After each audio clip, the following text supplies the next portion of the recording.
अध्याय पहला श्लोक। श्री भगवानुवाच य एतान्मत्पथो हित्वा भक्ति ज्ञान क्रियात्मका शूद्रान् कामाश्चलैः प्राणे जुषन्त संसरन्ति ते। श्री भगवानुवाच य एतान्मत्पथो हित्वा भक्ति ज्ञान क्रियात्मका शूद्रान् कामांश्चलैः प्राणे जुषन्त संसरन्ति ते। श्री भगवानुवाच य एतान्मत्पथो हित्वा भक्ति ज्ञान क्रियात्मका शूद्रान् कामांश्चलैः प्राणे जुषन्त संसरन्ति ते। श्री भगवानुवाच य एतान्मत्पथो हित्वा भक्ति ज्ञान क्रियात्मका शूद्रान् कामाश्चलैः प्राणे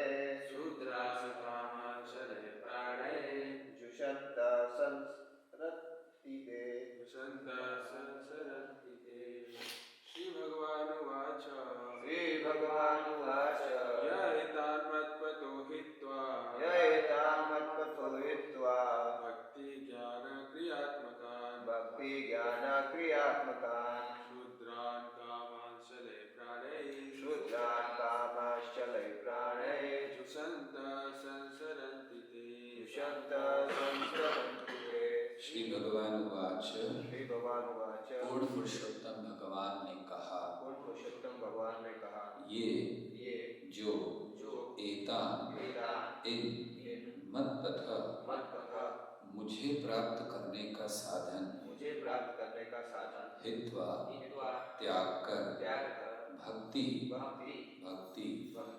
ज्ञान वैश्लेषिक दर्शन क्रिया नियमित कर्म आत्मकाम से युक्त क्षुद्रान नगण्य कामा इंद्रिय तृप्ति चले चंचल प्राणे इंद्रियों से जुषंत अनुशीलन करते हुए संसरती भौतिक संसार को भोगते हैं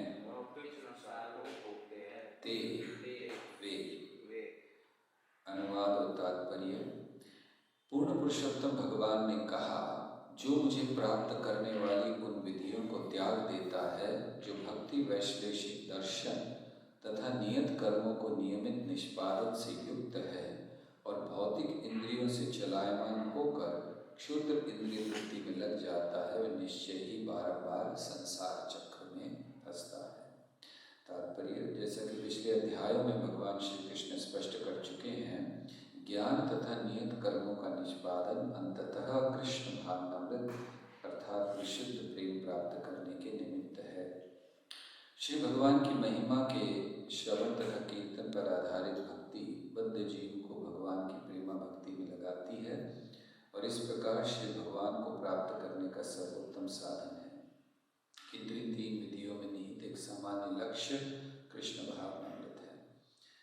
अब श्री भगवान उनका वर्णन कर रहे हैं जो भौतिक इंद्रिय तृप्ति में लिप्त रहते हैं और श्री भगवान की कृपा पाने के लिए कोई प्रमाणिक साधन नहीं अपनाते। संप्रति इस श्रेणी में करोड़ों अभागी लोग आते हैं और जैसे यहाँ वर्णित है विभव बंधन का निरंतर कष्ट भोगते हैं। ओम ज्ञानतिमिरान्धस्य ज्ञानाञ्जनशलाकया चक्षुरुन्मिलितं येन तस्मै श्रीगुरवे नमः।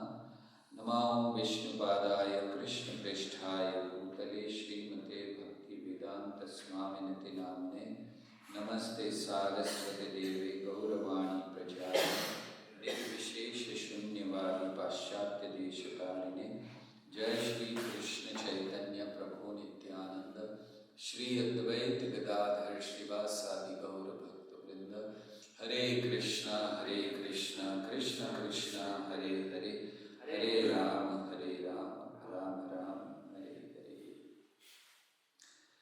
हरे कृष्णा। श्रीमद् भागवतम के 11वें स्कंद के 21वें अध्याय की चर्चा से पहले सनातन गोस्वामी की प्रार्थनाओं को दोहराएंगे। सर्वशास्त्राधिपीयूषः सर्ववेदैकसत्फला सर्वसिद्धान्तरत्नाढ्या सर्वलोकैकदृक्प्रदा सर्वभागवतः प्राण श्रीमद्भागवतः प्रभो कलिध्वान्तोदिरादित्य श्रीकृष्ण परिवर्तिता परमानन्दपाठाय प्रेमवर्षक्षराय ते सर्वदा सर्वसेव्याय श्रीकृष्णाय नमोऽस्तुते। मदेकबन्धो मत्सङ्गे मद्गुरो मन्महाधना मन्निस्तारकमद्भाग्य मदानन्द नमोऽस्तुते। असाधु साधुतराय अतिनीचोचतः कर हानमुञ्च कदाचिन्मां प्रेम्णादित्कण्ठयोऽसुरा। हरे कृष्ण। बहुत महत्वपूर्ण 11वां स्कंद है जिसके 20 अध्यायों की चर्चा हो चुकी है। और ये जो अध्याय है इसमें भगवान वेदों के पथ को समझा रहे हैं कि वेदों का क्या पथ है। कृष्ण स्वयं समझा रहे हैं वेदों के पथ को। और पहले 6 श्लोकों में वे भेद करते हैं शुभ और अशुभ के बीच, पवित्र और अपवित्र के बीच, या पुण्य और पाप के बीच। उसके भेद को वो समझाते हैं पहले 6 श्लोकों में। 7वें श्लोक से आगे 17वें श्लोक तक वे वर्णन करते हैं कि जब शुद्धता की बात की जाती है तो शुद्धता का मापदंड क्या है, standard of purity and purification. शुद्धता कैसे आ सकती है, इसका क्या मापदंड है, कैसे पता चले, ये वर्णन करते हैं। फिर 18वें श्लोक से लेकर 34वें श्लोक तक वे कर्म कांड का वर्णन करते हैं, क्योंकि वेदों में कर्म कांड भी दिया गया है। तो भगवान कर्म कांड को बतला रहे हैं, लेकिन उसके बाद 35वें श्लोक से लेकर 43वें श्लोक तक अर्थात अध्याय के अंत तक वे ये भी समझा रहे हैं कि वो कर्म कांड वेदों का उद्देश्य नहीं है।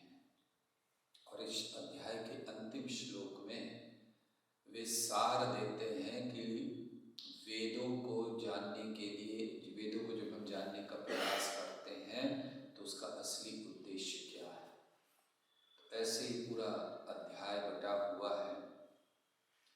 पिछले अध्याय के 6ठे श्लोक में भगवान ने कहा था स्वयं कि उन्होंने 3 मार्गों को आध्यात्मिक प्रगति के लिए स्वीकार किया। 3 मार्ग, कर्म, ज्ञान और भक्ति। तो ये तीनों आध्यात्मिक प्रगति के लिए उन्होंने स्वीकार किए। अब भगवान इस पहले श्लोक में प्रारंभ कर रहे हैं, इस अध्याय का प्रारंभ कर रहे हैं उन लोगों का वर्णन करके जो इसको नकार देते हैं, जो इसको स्वीकार नहीं करते हैं। ऐसे लोगों का वर्णन कर रहे हैं। जैसे अभी हमने पढ़ा कि क्या होता है, बारंबार जन्म मृत्यु के चक्र में वे लोग फंसते हैं।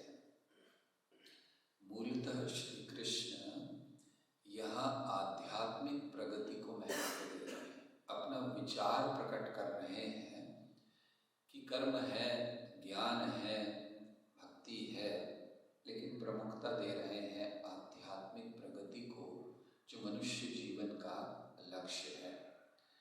भगवान समझा रहे हैं कि वेदों में कर्तव्य दिए गए हैं। अगर हम वेदों में दिए गए कर्तव्यों का बड़ी कड़ाई से पालन करते हैं तो क्या होता है? प्रगति होती है। कैसे? कर्म, ज्ञान, भक्ति और प्रेम, ये एक सीढ़ी है। वेदों में ये जो सब दिया है, कर्म दिया है, ज्ञान दिया है, ये ऐसे नहीं है कि बेकार की चीजें दे दी हैं, ध्यान ही नहीं करना है इनकी ओर। हाँ, अगर हम लोग भक्ति में लगे हैं पूर्ण रूप से, भाग्य से, तो बात अलग है। अन्यथा ये एक प्रोग्रेसिव इवोल्यूशन है, या प्रोग्रेसिव आगे जाने के लिए मार्ग है हमारा। कैसा मार्ग है? कर्म से ज्ञान, ज्ञान से भक्ति और भक्ति की चरम सीमा प्रेम, इसको प्राप्त करना। तो ये यहाँ पर भगवान समझा रहे हैं। तो इसीलिए जब वो कह रहे हैं कि जो नियम दिए गए हैं उसका पालन करना चाहिए, कहाँ पालन करना चाहिए? अपनी अपनी स्थिति में रहकर।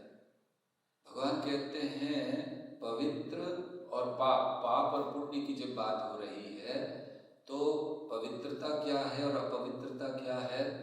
पवित्रता है जहाँ आप हैं, जिस स्थिति में हैं, वहाँ रहकर अपने नियम का पालन करें, और उसका पालन ना करना, अपनी स्थिति को छोड़कर, अपनी स्थिति के कर्तव्यों को छोड़कर अन्यों का पालन करना, ये अपवित्रता या पाप कहलाता है। उदाहरण के लिए ब्रह्मचारी है, ब्रह्मचारी अपनी स्थिति में रहकर, अपने नियम में रहकर, अपने नियमों का पालन करे कड़ाई से, तो पवित्रता है।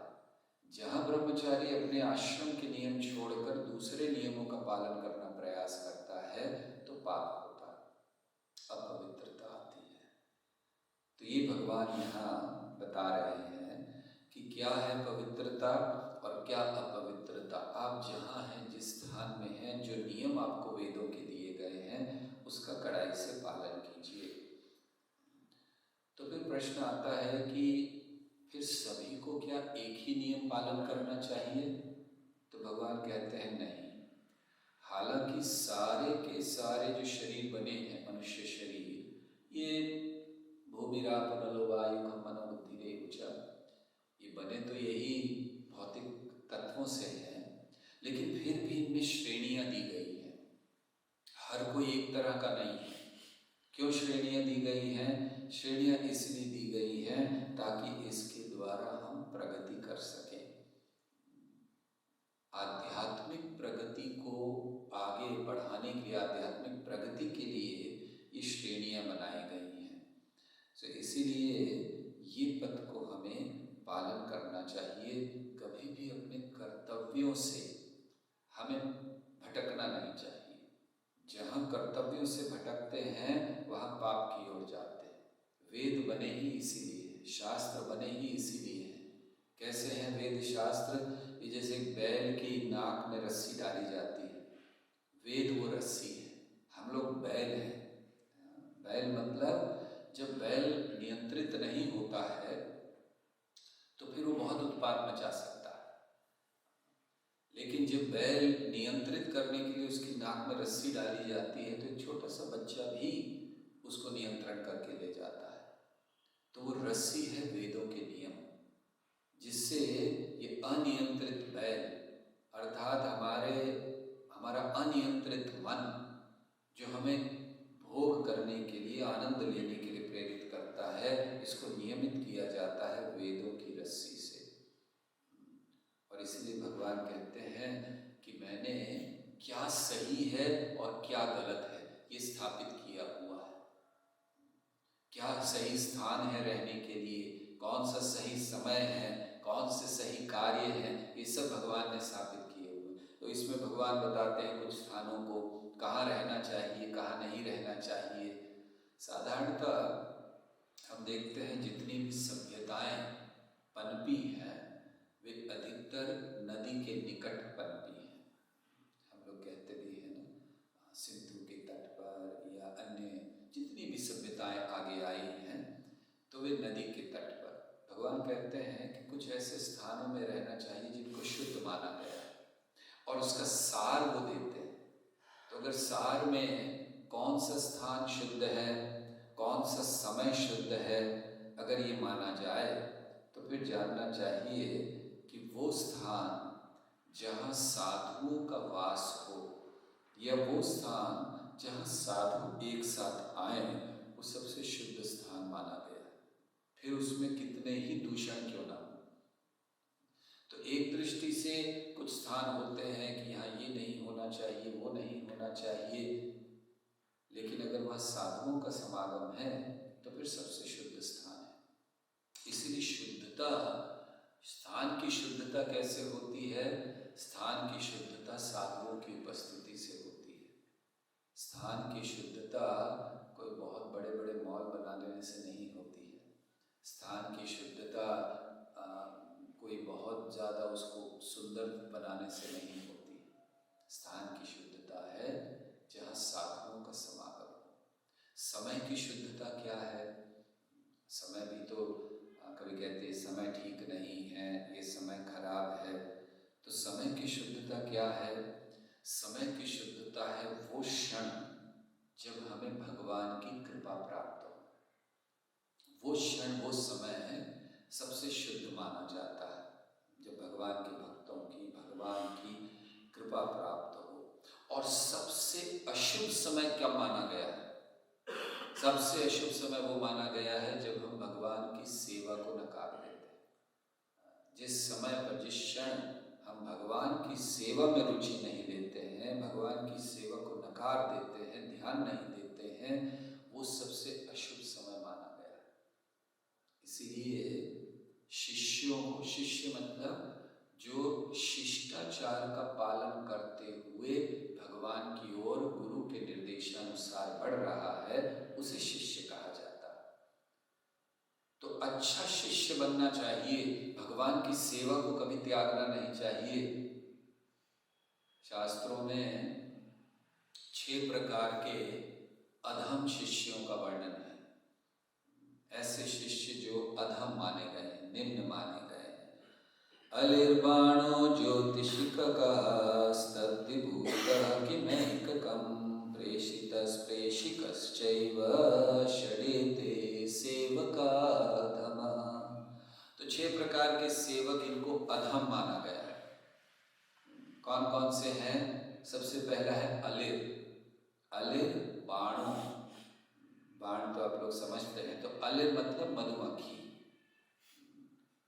जो तो पहले प्रकार के ये। मधुमक्खी क्यों अधम मानी गई? मधुमक्खी को अधम नहीं, उस प्रकार के सेवक को अधम माना गया। तो मधुमक्खी क्या करती है? कभी यहाँ, कभी वहाँ, कभी यहाँ, कभी वहाँ, एक जगह स्थिर नहीं होता। तो ऐसा अस्थिर मन वाला व्यक्ति या शिष्य ये अधम माना गया है, जहाँ स्थिरता नहीं है। कभी लगता है ये कर ले, कभी लगता है वो कर ले, कभी गुरु के आदेश का पालन करें, कभी ना करें। तो ये सारी जो चीज़ें हैं, ये अधम भक्त के लक्षण हैं कि स्थिरता ना होना। तो इसीलिए पहला अलिर। दूसरा बाणों। बाणों मतलब जो तीर के समान है। एक है जो मधुमक्खी के समान है, दूसरा जो तीर के समान है। तीर के समान मतलब ऐसा कार्य करता है, ऐसा वचन बोलता है जो तीर के समान गुरु के हृदय में लग जाते हैं। तो ये दूसरे प्रकार के अधम शिष्य माने गए हैं। अर्थात अपने वचनों से, अपने कार्यों से गुरु के हृदय को मनमाहत करता, प्रसन्न नहीं करता।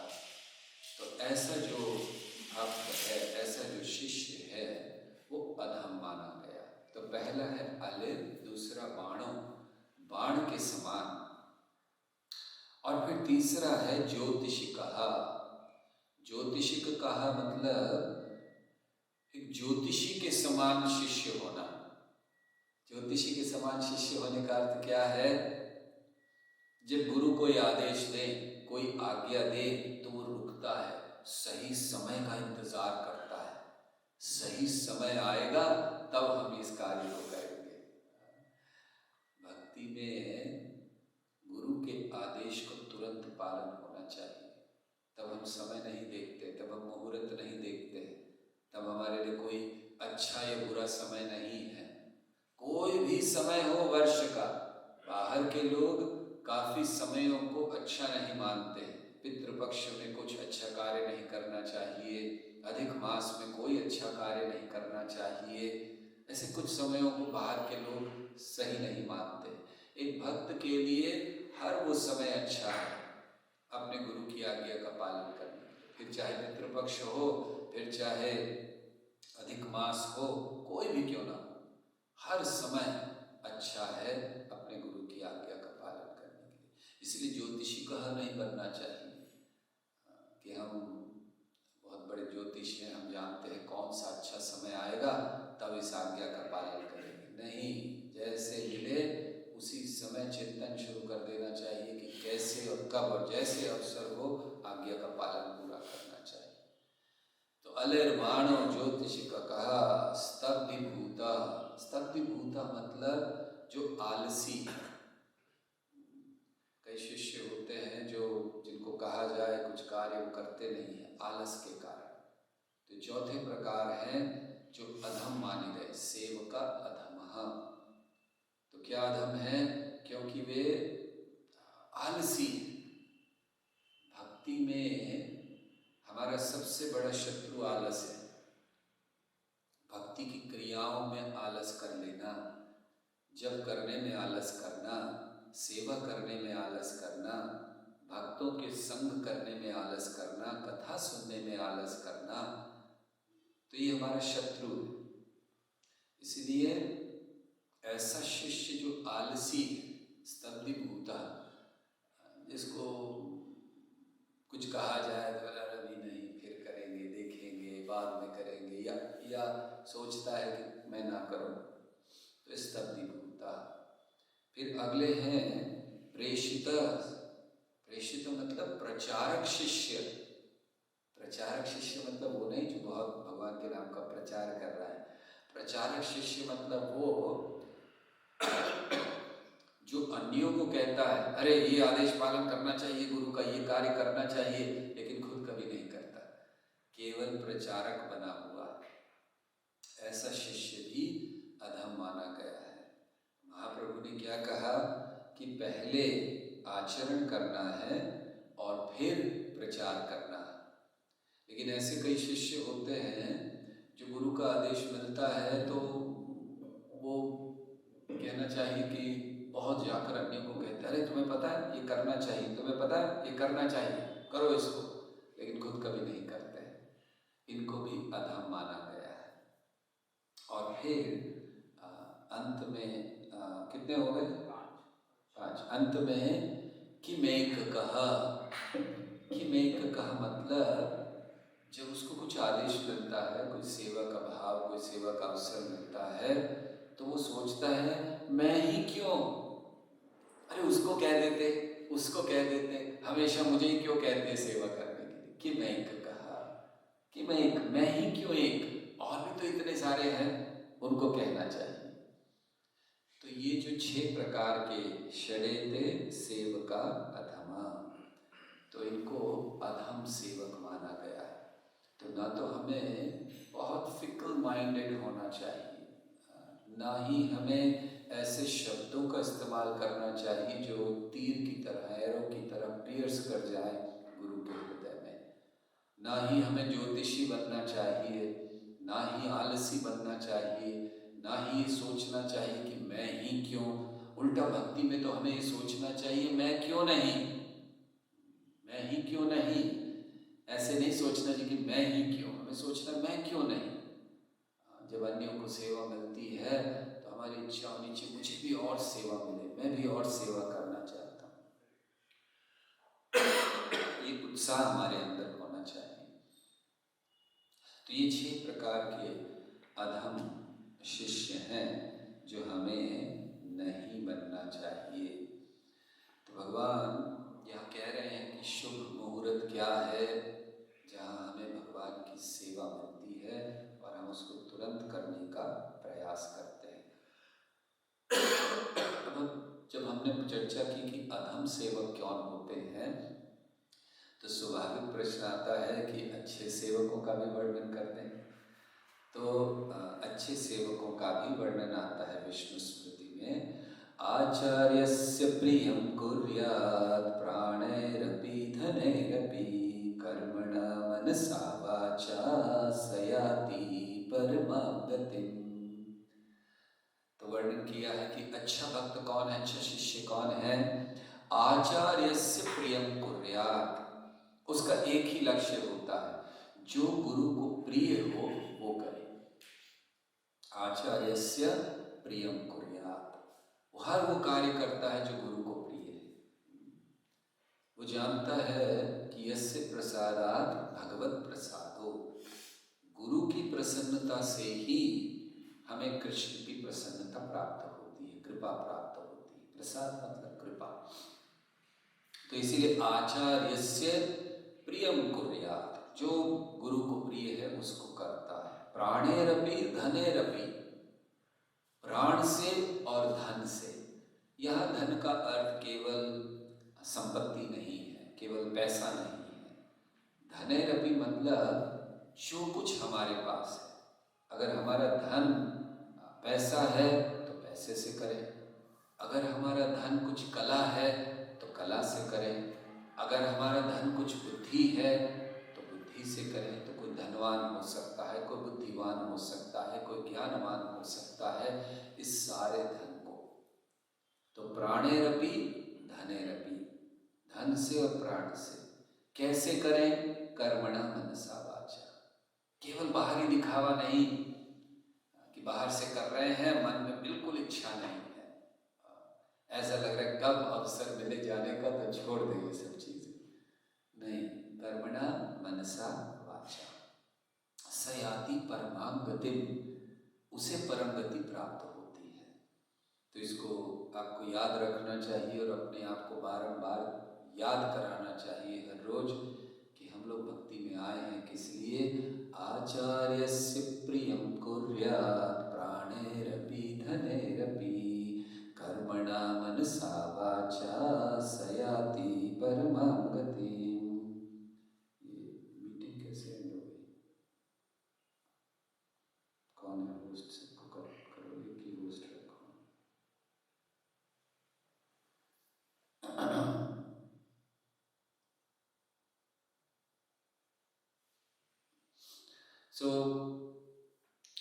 इस तरह से ये कुर्याम गतिम, या भगवान के भक्त जो होते हैं वो इस प्रकार से कार्य करते हैं। तो भगवान समझाते हैं कि अलग अलग प्रकार के जो पदार्थ होते हैं वो अलग अलग तरीके से शुद्ध किए जा सकते हैं। तो शुद्धता ये अलग अलग तरीके से आ सकती है।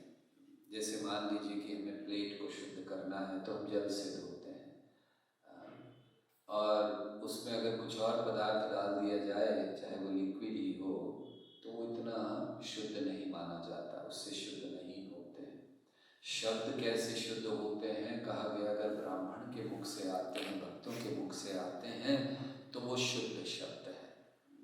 जैसे हम जानते हैं कि कुछ भक्त अगर किसी चीज़ को प्रमाणित कर दें तो हम उसको मान लेते हैं, प्रभुपाद ने ऐसा कहा, बस ठीक है, प्रमाण शुद्ध है। तो भगवान इस बात को बता रहे हैं।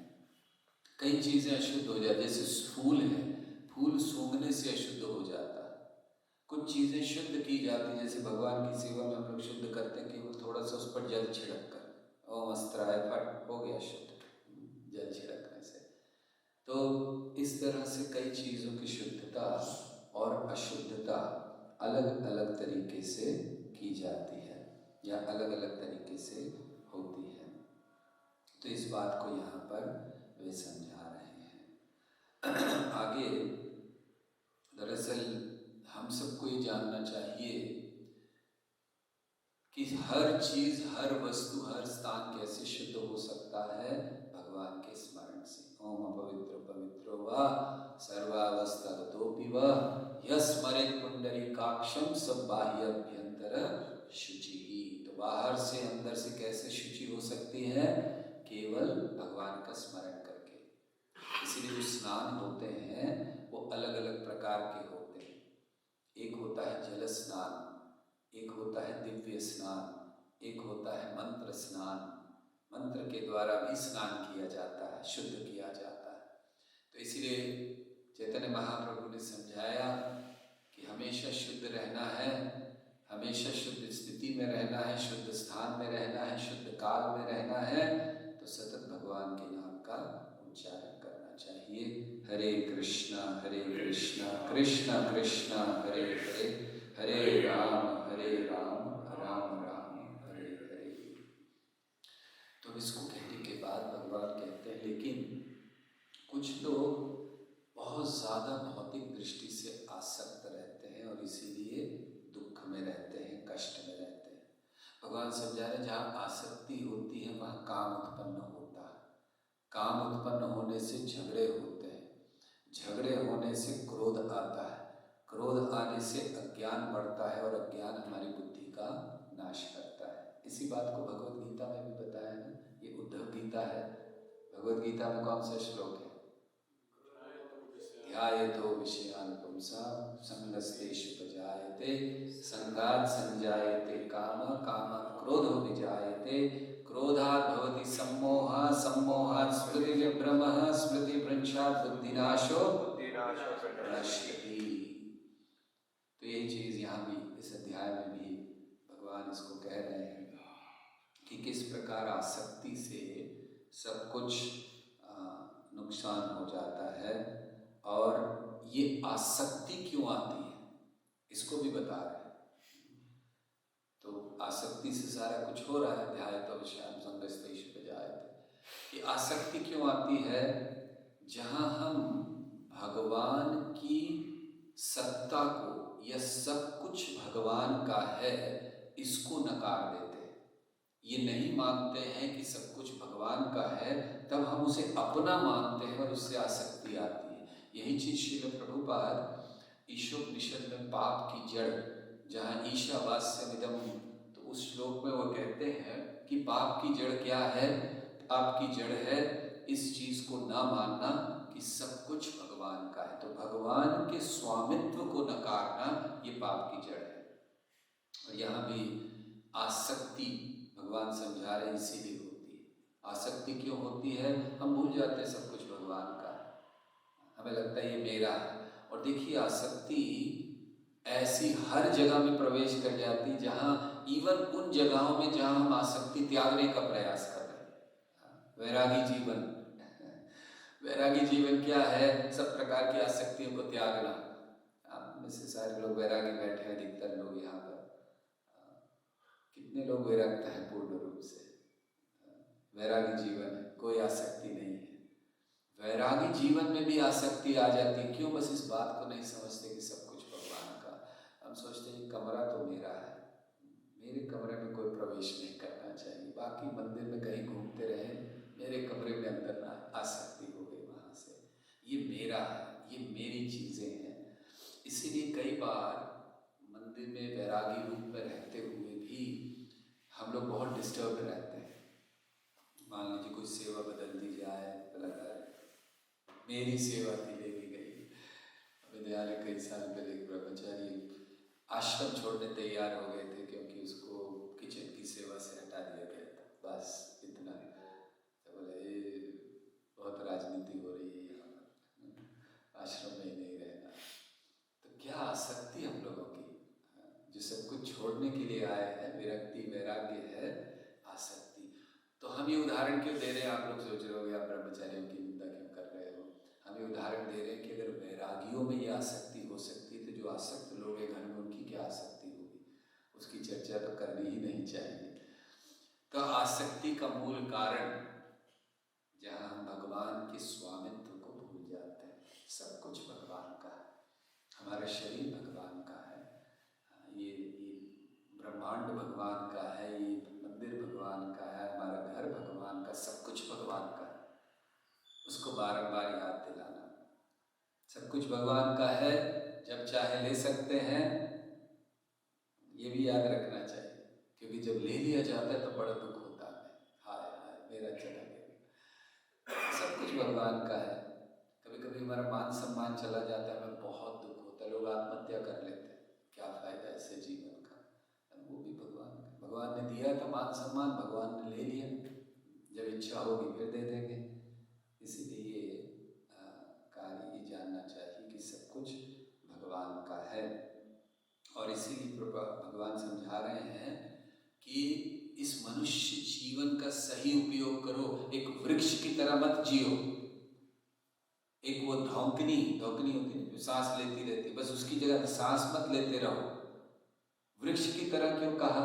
हालांकि हम तो वृक्ष का बड़ा गुणगान करते हैं कि वृक्ष की तरह होना चाहिए सब कुछ, लेकिन भगवान कहते हैं वृक्ष की तरह मत जियो। क्यों?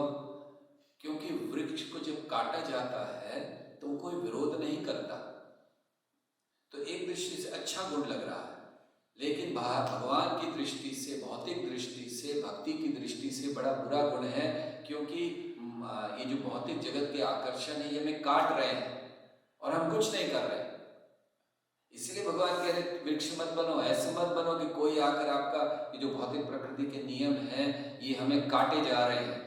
काटे जा रहे हैं मतलब हमें भक्ति से दूर ले जा रहे हैं और हम कुछ नहीं कर रहे। ऐसे वृक्ष बनने का कोई लाभ नहीं। इसलिए भगवान कह रहे वृक्ष मत बनो, धौंकनी मत बनो, बस खाली वो हवा आ रही है, सांस ले रहे हैं, लेकिन जीने का कोई लाभ नहीं है। तो इसलिए वैदिक नियमों का पालन करना चाहिए, भगवान समझा रहे हैं। तो कोई कह सकता है कि लेकिन वैदिक नियम तो बहुत कड़क होते हैं, कभी कभी पालन नहीं कर सकते, तो इसीलिए वेदों में अन्य मार्ग दिए हैं। भगवान कहते हैं कि वेदों के मार्ग कैसे हैं, हर मार्ग आपको भगवान की ओर ले जाने के लिए है, लेकिन किसी मार्ग को ऐसे बड़ा सरल किया जाता है। तो भगवान उदाहरण दे रहे कि जैसे बच्चे को दवाई देनी होती है, तो बच्चा ठीक से दवाई ले नहीं सकता, कड़वी है, तो उसको मिठाई में रखकर दवाई दी जाती है, वो मिठाई खा लेता है, अंदर दवाई भी चली जाती है। इसी तरह वेदों में जो अन्य मार्ग हैं वे इस तरह है। कोई भी वेद का मार्ग इंद्रिय तृप्ति की ओर नहीं ले जाता, ले जा ही नहीं सकता, क्योंकि इंद्रिय तृप्ति का मार्ग पतन का है और वेदों का मार्ग ऊर्ध्व गति है, ऊपर ले जाने वाला है। इसीलिए कोई भी वेदों का मार्ग हमें इंद्रिय तृप्ति की प्रेरणा नहीं दे सकता। तो फिर ये कर्मकांड क्या है? भगवान कर्मकांड का भी वर्णन करते। कर्मकांड क्या है? कर्मकांड क्या है? ये मिठाई है जिसके अंदर दवाई है। कर्मकांड के द्वारा व्यक्ति को प्रेरित किया जाता है कि कम से कम वो वेदों का पालन करना शुरू करे, इसीलिए दवाई है अंदर। तो कोई उद्देश्य ये नहीं है जब वेदों में कहा जाता है ये करना है, वो करना है, ये करने से ही मिलेगा, तो मतलब केवल एंजॉय करना है। और इसीलिए भगवान बहुत सुंदर बात कह रहे हैं कि ऐसे लोग जो इंद्रिय तृप्ति में बहुत ज्यादा, जो काम वासना से, क्रोध से, लोभ से भरे हुए हैं, वे लोग फूलों को ही फल मान लेते हैं। फूलों को फल मानना मतलब वृक्ष में फूल भी होते हैं, फल भी होते हैं, तो जो फूल है वो वृक्ष का सार नहीं है, तो हम लोग फूलों को ही फल मान लेते हैं, मतलब उसी से संतुष्ट हो जाते हैं। वृक्ष का सबसे महत्वपूर्ण भाग है फल। वृक्ष है तो उसके फल को हमको स्वीकारना चाहिए, लेकिन हम फूलों से ही प्रसन्न हो जाते हैं। अर्थात जो बाहरी चीजें दी जाती, कर्मकांड दिया जाता है, उसी से हम प्रसन्न हो जाते हैं। और इंद्रिय तृप्ति क्या करती है भगवान समझा रहे हैं। इंद्रिय तृप्ति से हिंसा को प्रेरणा मिलती है। जैसे हम लोग भोग करना चाहते हैं, खाना चाहते हैं, तो हम किसी भी प्राणी को मार देते हैं, काट देते हैं अपनी जीवा के स्वाद के लिए। तो भोग प्रवृत्ति ये हिंसा को प्रेरणा देती है। तो जिस तरह से हिंसा होती है और फिर उसके चलते हम लोग भोग प्रवृत्ति के चलते हिंसा भी करते हैं और देवी देवताओं की पूजा भी करते हैं। क्यों करते हैं देवी देवताओं की पूजा? क्योंकि हम सोचते हैं कि ये हमें कुछ आनंद प्रदान कर सकते हैं, और ऐसे लोग भगवान कह रहे हैं मुझे भूल जाते हैं, वो मेरी भक्ति नहीं कर पाते। और फिर सार देते हैं भगवान, वो कहते हैं कि वेदों का लक्ष्य है जीव को शुद्ध आत्मा के रूप में स्थापित करना। कैसे शुद्ध आत्मा होती है, और फिर वो बताते हैं कि जो वेदों में अलग अलग ज्ञान दिया गया है, कर्म कांड दिया है, ज्ञान कांड दिया है, उपासना कांड दिया है, इनके उद्देश्य को कोई नहीं समझ सकता।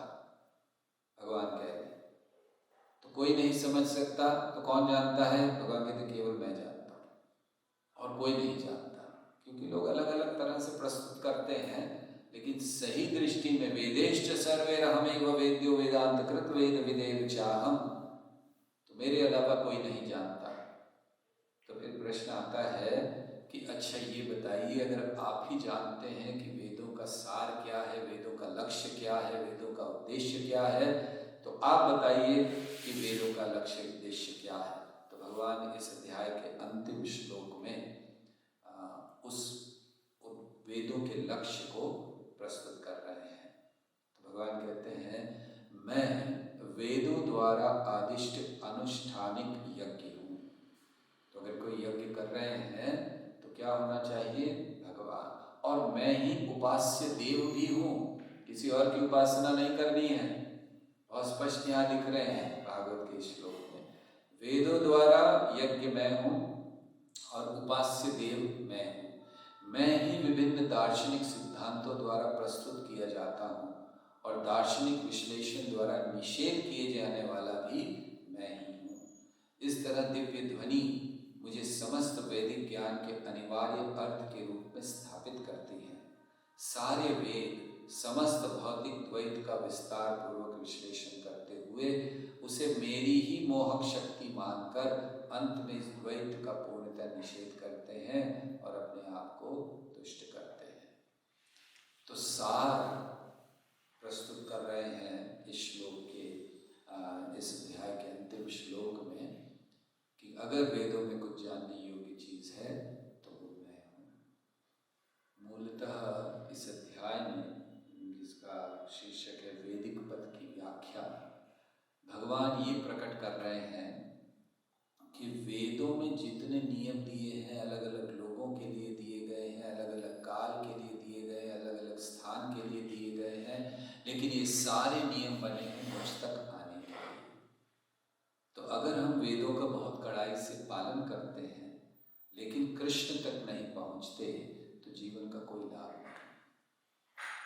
इसीलिए सार ये है कि हम सारे वेदों के द्वारा, नियमों के द्वारा, क्योंकि यही कहा गया है न उत्पाद्येत यदि रतिम श्रम एव हि केवलम, कि अगर हम बहुत सारा वेदों का पालन कर रहे हैं, नियमों का पालन कर रहे हैं, कड़ाई से कर रहे हैं, लेकिन न उत्पाद्येत यदि रतिम श्रम एव हि केवलम।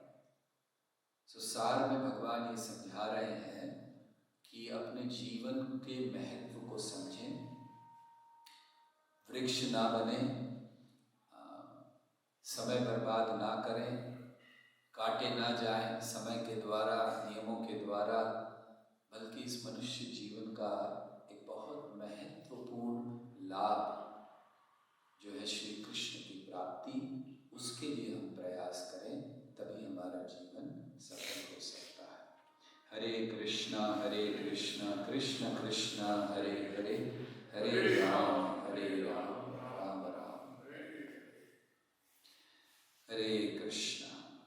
कोई प्रश्न किसी का, कुछ पूछना चाहते हैं? कोई जिज्ञासा? हरे कृष्ण। हाँ जी। कोई भक्त बता रहे थे किसी प्रवचन में कि जैसे वैरागी है तो उनके अंदर भी वो सेंटिमेंट इमोशंस होने चाहिए, जैसे उनके रिलेटिव के प्रति या कोई भी माता पिता, अगर वो नहीं होता है तो वैसे बोल रहे थे कि उस तरह का सेंटिमेंट जो भगवान के प्रति भी है वो भी नहीं आएगा, मतलब भगवान के प्रति भी वो प्रेम नहीं आ पाएगा। तो इसको ऐसे समझना है कि वैरागी होने का अर्थ सबसे पहला है अच्छे भावना होना, कोई गलत नहीं है, आसक्ति होना गलत है। जैसे वैरागी का अपूर्णता क्या है? वैरागी की पूर्णता है भगवान में आसक्ति, और जब भगवान में आसक्ति होती है तो हम सभी जीवों को उनके अच्छे के रूप में देखते हैं। उनमें हमारे माता पिता भी आते हैं, भी अंश हैं। ऐसा नहीं है कि हमारे माता पिता भगवान के अंश नहीं है, बाकी सबका उद्धार करेंगे, उनका नहीं करेंगे। लेकिन एक वैरागी के लिए जब तक वो उस स्तर पर नहीं है जहाँ वो हर एक को भगवान का अंश देख रहा है, तब तक केवल मेरे माता पिता हैं इसलिए उनके प्रति अच्छा भाव होना ये सही नहीं है। अच्छा भाव निश्चित होना चाहिए, क्योंकि ये वैराग्य नहीं है कि हम अपने हृदय को पत्थर बना लें, अरे माता पिता की ओर देखूंगा भी नहीं, ये वैराग्य नहीं है। लेकिन ये भी वैराग्य नहीं है कि मेरे माता पिता है, मुझे सब उनके लिए करना है। दोनों समझना है, तो दोनों को गलत नहीं लेना। जहाँ कहा गया कि उनके लिए भाव होना चाहिए, इसका अर्थ ये नहीं है कि आसक्ति होनी चाहिए उनसे, कि मेरा सबसे पहला कर्तव्य है कि मैं अपने माता पिता को पहले करूं बाद में। तो ये आसक्ति दर्शा रहा है। क्यों? क्योंकि मेरे माता पिता है। शूर्पणखा जब रावण के पास आई थी तो उसने कहा कि मेरे नाक कान काट दिए, ऐसे किए इत्यादि। रावण को क्रोध इसलिए नहीं था कि शूर्पणखा के नाक कान काट दिए, उसको क्रोध था मेरी बहन के किसने नाक कान काट दिए। इतनी किसकी हिम्मत हो गई कि मेरी बहन के नाक कान काट दिए। तो ये आसक्ति है। तो हम मेरे माता पिता हैं इसीलिए केवल उनके लिए कर रहे हैं, वो सही नहीं। लेकिन माता पिता भी अगर उनको भगवान की ओर ला सके तो क्यों नहीं, उनके लिए भी हमारे हृदय में अच्छे भाव होने चाहिए।